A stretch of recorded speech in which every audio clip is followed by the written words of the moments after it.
Bonjour, l'idée est de programmer un train rentrant avec des trappes et une roue directrice qui n'est active que lorsque le train est sorti.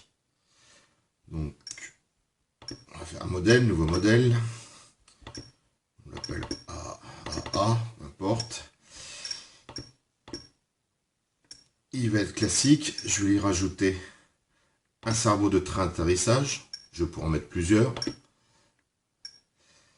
Et je vais rajouter des fonctions. Donc, avec plus, je vais rajouter une première fonction qui va s'appeler trap.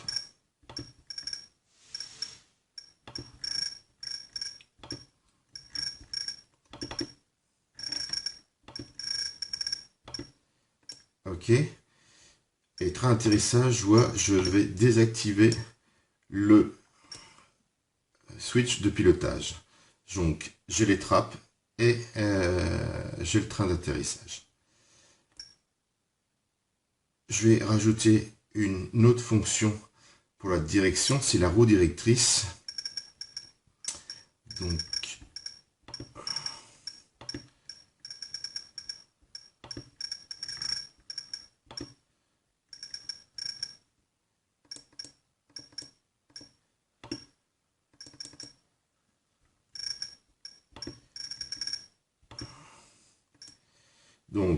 j'ai le train d'atterrissage, les trappes et la roue directrice qui sont donc les trois fonctions que je vais affecter à des sorties.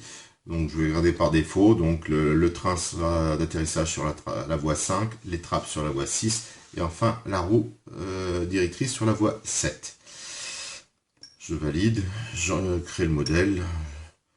Je ne fais pas dans les cerveaux, donc je fais OK. Et je n'appelle pas de récepteur pour maintenant, mais une fois que ça c'est fait, je vais créer des séquenceurs. Donc, propriété avancée, séquenceur. Je suis sur le premier séquenceur. Je peux changer les séquenceurs avec les flèches haut et bas. Donc là, je me mets sur le premier séquenceur. Je vais aller dans détail et je vais lui donner un nom et je vais l'appeler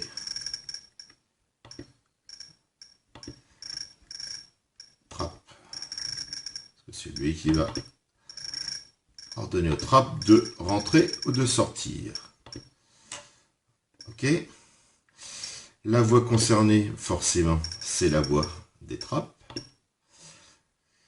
Le type de trajet, il va être dissymétrique parce que je veux pas qu'il y ait la même séquence à la sortie qu'à l'entrée. Donc, je mets asymétrique. Le cycle, non. Et toujours terminé à une séquence non plus. Je fais OK. Et maintenant, je vais créer les points sur ma courbe.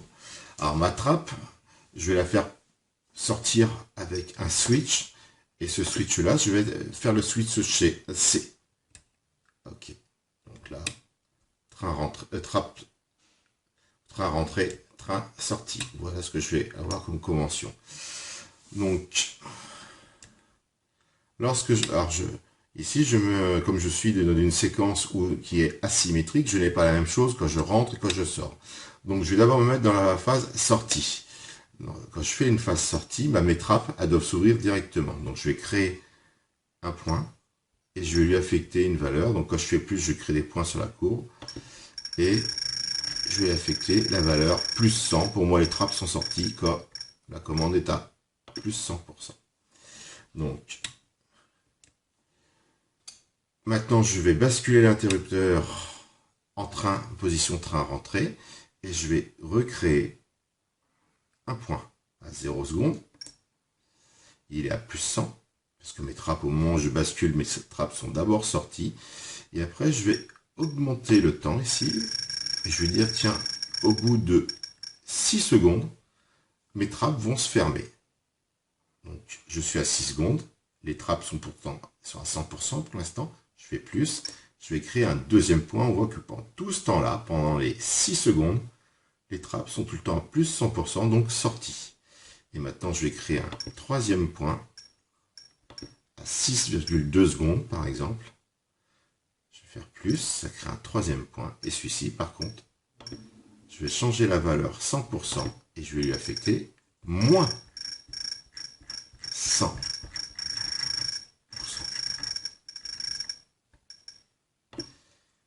Alors, maintenant, si on regarde ce qui se passe, là, actuellement, le train est rentré, le switch C est sur off. Je bascule directement, je passe à plus 100.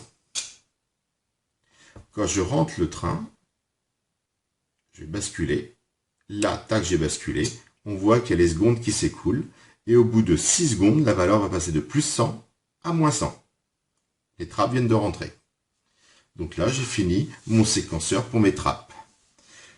Je vais faire la même chose pour le train. Alors le train, je me mets en position. Alors je lui affecte le switch, toujours le même, switch SC pour la sortie du train. Je suis OK.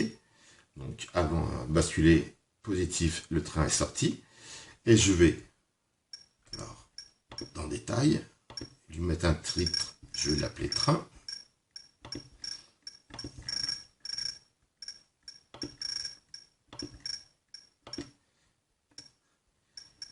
La voie concernée, bah, c'est la fonction train. Et le cycle, je ne mets pas des cycles continus et pas de séquence à terminer, c'est inutile. Je fais OK. Je vais retourner maintenant à ce niveau-là et je vais, dans la position sortie, bah, mon train doit attendre un certain temps. Donc, je vais créer un premier point à 0 secondes et une valeur moins 100. Le train est rentré. Je vais augmenter mon temps à 4 secondes.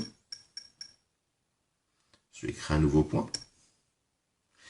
Le train est toujours rentré parce que sa valeur est à moins 100%. Je vais créer un autre point à 4,2 secondes. Et cette fois-ci, je vais lui changer la valeur de moins 100 à plus 100. Donc, ça c'est pour la sortie du train. Je bascule l'inter pour rentrer le train. On voit que il fait exactement la même chose à l'envers. Pourquoi? J'ai oublié de préciser que ma courbe n'était pas symétrique, mais asymétrique. Ok. Donc quand je sors, le train reste à moins 100 et au bout de 4 secondes, bascule à plus 100. Donc mon train est sorti au bout de 4 secondes. Et pour rentrer le train, bah là je vais basculer. Donc le train est sorti pour l'instant, il a une valeur plus 100, donc je crée mon premier point. Je vais créer un autre point à 2 secondes. Pour une seconde. Je fais plus. Le train est toujours sorti. Et à 1,2 secondes, je rajoute un point. Et je vais mettre moins 100%. Ah, j'ai fait une erreur. C'était...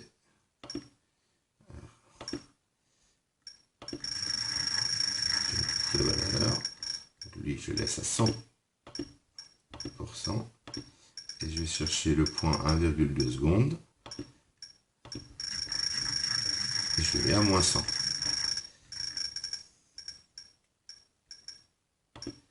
Donc là, le train est rentré. Je sors le train, je parcours 4 secondes avant qu'il sorte. Donc pendant ce temps-là, les trappes ont le temps de sortir. Et maintenant, quand je rentre le train, il va attendre une seconde avant de rentrer. Alors pourquoi une seconde? Ça va être le temps à ma roulette de direction de revenir dans l'axe pour être sûr que je puisse rentrer le train sans problème. Donc là, j'ai fait 2 séquenceurs. Je vais créer un 3e séquenceur, la flèche du bas.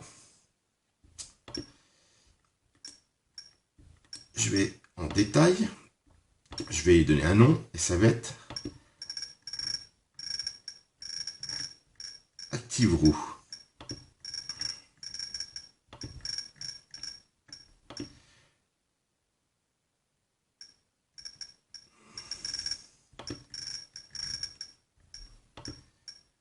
Donc,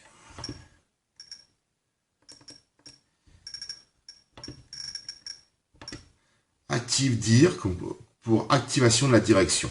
Ok. La voie concernée, il n'y en a pas pour l'instant. Je suis en présence de quelque chose d'asymétrique. Et je vais commencer à créer l'ensemble. Donc, je me mets le switch, toujours le switch SC pour cet exemple. OK. Donc, le SC est toujours validé quand le train est sorti. Je crée un nouveau point à moins 100%. Je vais aller à... Donc là, je suis en train de sortir mon train à 6 secondes. Je vais aller plus loin parce que... allez, 7 secondes. Je rajoute un point en faisant plus. Je me mets à 7,2 secondes. Je rajoute un point. Et sur le dernier point, je le bascule à plus 100%.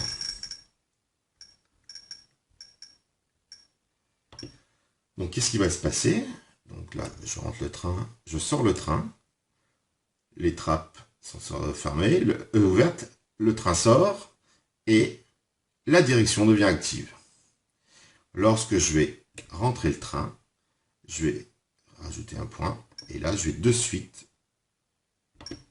mettre une valeur à moins 100%. Donc, si je regarde ce qui se passe au niveau de la valeur, le train est rentré, la roulette n'est pas active.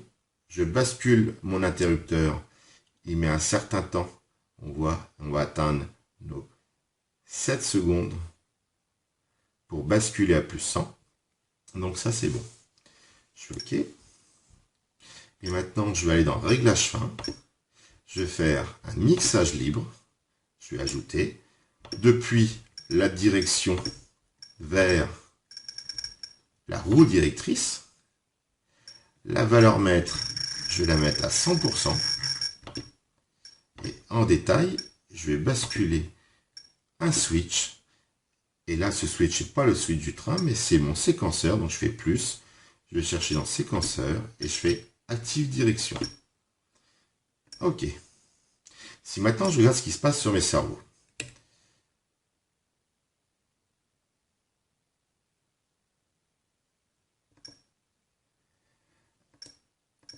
Alors, on a le train atterrissage, la trappe, la roue directrice. Donc là, tout est fermé. Je vais braquer ma dérive entièrement à gauche, ce qui se voit sur la figure 4. Pour l'instant, le train est rentré, les trappes sont fermées. Je bascule mon interrupteur, les trappes s'ouvrent. Le train va sortir et enfin, la direction est efficace.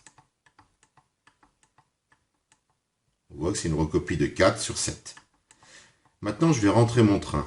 La première chose qui va se passer, c'est que le 7 va passer à 0. Puis, le train va rentrer. Et enfin, les trappes vont se refermer.